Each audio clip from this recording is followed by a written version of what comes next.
செஞ்சு காட்ட போகிறது பேக்கப். அதுக்கு தேவையான பொருட்கள் இதில் தடிகள், அப்புறம் பலகை ஒன்று, அப்புறம் இந்த சின்னோண்டு பலகை, அப்புறம் ஆணிகள், சுத்தியல், அப்புறம் மண்ணை நோண்டி எடுக்க.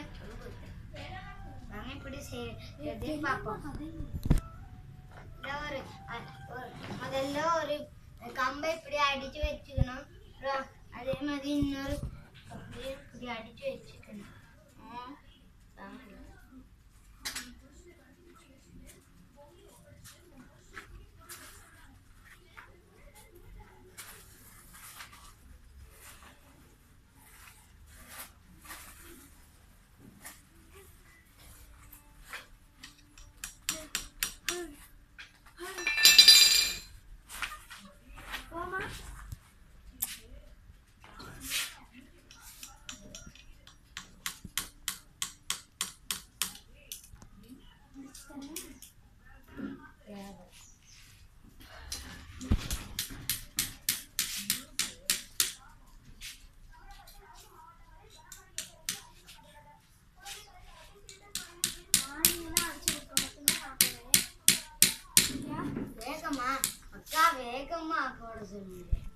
போட இல்ல அது போட இல்லை.